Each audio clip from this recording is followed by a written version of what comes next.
नमस्कार, मैं पुनीत पाठक हूं और आपके साथ रोज खबर बेबाक पर जुड़ता हूं खबरों के बेबाक विश्लेषण के साथ। इस वक्त कांग्रेस पार्टी चुनाव में छत्तीसगढ़ में अपना ब्रह्मास्त्र सामने ला चुकी है। कांग्रेस का ब्रह्मास्त्र वही है जो 2018 में था और वो है किसानों की कर्ज माफी। लेकिन आज हम आपको इस ब्रह्मास्त्र पर होने वाली बयानबाजी नहीं, बल्कि इसके पीछे का पॉलिटिकल गणित बताने वाले हैं। एक छोटी सी बात जो आपको याद होगी, पिछले 24 घंटे के भीतर कई कांग्रेस नेता और कई बीजेपी के नेता इस कर्ज माफी पर बयान दे चुके हैं। सबसे बड़ा बयान मुख्यमंत्री भूपेश बघेल ने दिया है पूरे कॉन्फिडेंस के साथ में कि अब की बार जो कर्ज माफी होगी, इसमें जिन लोगों को लाभ मिलने वाला है, इसको देखते हुए बीजेपी के लोग भी उनको वोट देने वाले हैं, यानी बीजेपी के लोग कांग्रेस को जिताएंगे। क्या इसके पीछे का गणित है, आपको इसी वीडियो में हम बताने वाले हैं। दूसरी बात आप देखें कि हेमंत बिस्व शर्मा से लेकर तमाम दिग्गज नेता आने के बाद में सबसे बड़ा वार कर रहे हैं कांग्रेस की इसी कर्ज माफी पर।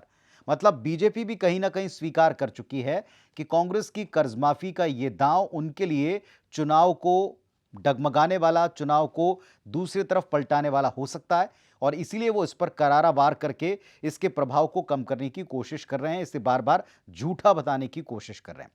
तो सबसे पहले आज आपको हम इस वीडियो में यही बताने वाले हैं कि दरअसल इसके पीछे का गणित क्या है। 2018 का चुनाव आपको याद होगा। 2018 में कांग्रेस की मैनिफेस्टो समिति के अध्यक्ष थे टीएस सिंहदेव, और इन्होंने जो घोषणा पत्र दिया था, इस घोषणा पत्र में सबसे बड़ा ऐलान किसानों की कर्ज माफी का था। सरकार बनते ही सबसे पहला काम जो भूपेश बघेल ने किया था, अपनी कैबिनेट की मीटिंग में गए और वहां जाकर किसानों की कर्ज माफी चंद घंटे के भीतर कर दी। शाम को 7 से 9 बजे के बीच में किसानों की कर्ज माफी का आदेश पारित हो गया था। इसके बाद में जिस अंदाज में ये कर्ज माफी की गई, इसका इंपैक्ट पूरे 5 साल तक सरकार ने देखा, दिखाया और जताया। यानी कांग्रेस पार्टी को यह भरोसा है कि जो 2018 में हुआ था वो इस बार भी काम करेगा। 18 का गणित देखें। उस साल मुख्यमंत्री ने जिन किसानों का कर्ज माफ किया, 9,270 करोड़ का वो अल्पकालीन कुल कर्जे की राशि थी। प्रदेश के इसमें छोटे मझोले वर्ग के तमाम किसान आए थे। 18,82,000 किसानों को इसका सीधा सीधा लाभ 2018 में मिला था। मझोले वर्ग के 13,46,000 किसानों को, और इन पर 5,261 करोड़ का जो सहकारी बैंकों का कर्जा था, वो सरकार ने पूरी तरह से वेव ऑफ कर दिया था, माफ कर दिया था। जिन्होंने नेशनल बैंक से, राष्ट्रीयकृत बैंकों से कर्जे ले रखे थे, वो राष्ट्रीयकृत बैंकों के कर्जे पर बीजेपी 5 साल तक निशाना साधती रही। तो ये वो बड़े किसान थे जो 4,009 करोड़ का कर्ज लेकर बैठे हुए थे। भूपेश बघेल सरकार ने छोटे बड़े हर किसान का अल्पकालीन ऋण उस वक्त 2018 में माफ किया था, और उसी के बारे में 5 साल तक लगातार बहस चलती रही। और अभी भी बीजेपी नेताओं का पहला रिएक्शन यही है कि नेशनलाइज बैंकों का कर्जा माफ नहीं किया, प्राइवेटाइज बैंकों का कर्जा माफ नहीं किया, केवल सहकारी का कर्जा माफ किया। तो सरकार ने भी स्पष्ट किया कि जहां हमारा अधिकार क्षेत्र है, हम उन्हीं के कर्जे माफ कर सकते हैं। अब जरा आ जाते हैं कि अब की बार ये क्या समीकरण है जिस आधार पर इतना कॉन्फिडेंस सरकार को है, इतना कॉन्फिडेंस स्वयं मुख्यमंत्री जी को है कि वे कह रहे हैं कि अब की बार तो बीजेपी के लोग भी उनको वोट देंगे। आप देखें, इस साल, इस वर्ष की हम बात करें, साल 2022-23 की, इसमें 14,82,000 यानी तकरीबन 15 लाख किसान हैं जिन्होंने कर्ज ले रखा है, और 6,900 करोड़ से ज्यादा का कृषि लोन लेकर अभी किसान रखे हुए हैं। राष्ट्रीयकृत बैंकों का आंकड़ा अगर आप इसमें जोड़ देते हैं, नेशनलाइज बैंकों से अगर कृषि कार्य के लिए लोन आप इसमें जोड़ देते हैं, तो ये आंकड़ा 6,900 से बढ़कर 12,000 करोड़ तक जा सकता है। और इससे लाभान्वित होने वाले किसानों की इस बार संख्या 22 लाख किसानों के आसपास ठहरती है।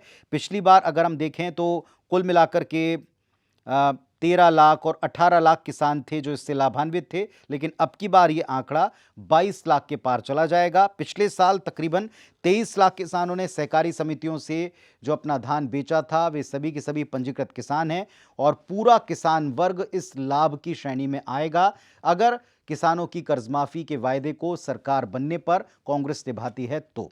और जाहिर तौर पर इस वायदे को कांग्रेस निभाना चाहती है, क्योंकि यही उनका सबसे दमदार ट्रम्प कार्ड है जो अब की बार वो खेलने वाले। 18 में जो कर्ज माफी हुई थी, इसमें से 24.36% अकेले रायपुर संभाग के लोग थे। दूसरा 41.24% दुर्ग संभाग, यानी इससे ज्यादा वहां थे। और 16.40% राशि जो थी वो बिलासपुर संभाग के किसानों को दी गई थी। इसे आप ऐसे भी समझ सकते हैं कि हर बार की तरह ये कहा जाता है कि सरगुजा और बस्तर ये दो सबसे बड़े इलाके हैं जहां किसी भी पार्टी को जितनी ज़्यादा सीटें मिलें, अगर वो वहां जीतते हैं 12 और 14 सीटों पर अगर ज़्यादा सीटें लाते हैं तो उनको सत्ता मिल जाती। लेकिन ये भी तय है, ट्रेंड जो हमको दिख रहा है कि हर बार जो पार्टी जीतकर सर्वाधिक सीटें वहां लाती रही है, अगले बार के चुनाव में वहां उनको उसका नुकसान झेलना पड़ा, यानी उससे ज्यादा सीटें नहीं, थोड़ी सीटें कम होती। कांग्रेस पार्टी का भी भले ही वो स्वीकार करे अथवा ना करे, एक ये सर्वे का आकलन या अनुमान हो सकता है कि बस्तर में और सरगुजा में मौजूदा परिस्थितियों में उसे सीटों में एक तरफा क्लीन स्वीप ना मिले, और संभवतः ऐसा अगर होता है तो फिर भरपाई उनकी इन्हीं 3 मैदानी संभागों से होगी, रायपुर संभाग, दुर्ग संभाग और बिलासपुर संभाग।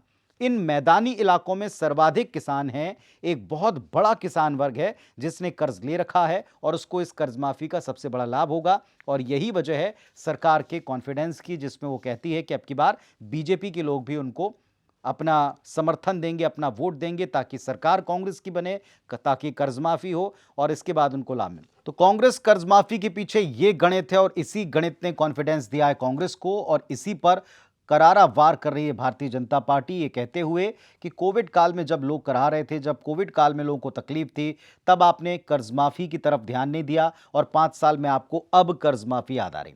लेकिन कर्ज माफी और उससे मिलने वाली राहत इतनी बड़ी है कि संभवतः ये तर्क चल पाए, और इसीलिए बीजेपी पूरा जोर लगा रही है इसे झूठा बताने में और कांग्रेस पूरा जोर लगा रही है इसका प्रचार करने में। अब जनता, आप किसान वर्गों को तय करना है कि वो किस पक्ष में है, किस पक्ष के साथ खड़े। फिलहाल इस वीडियो में इतना ही। इस वीडियो पर आप अपनी राय प्रतिक्रिया हम तक जरूर पहुंचाएं।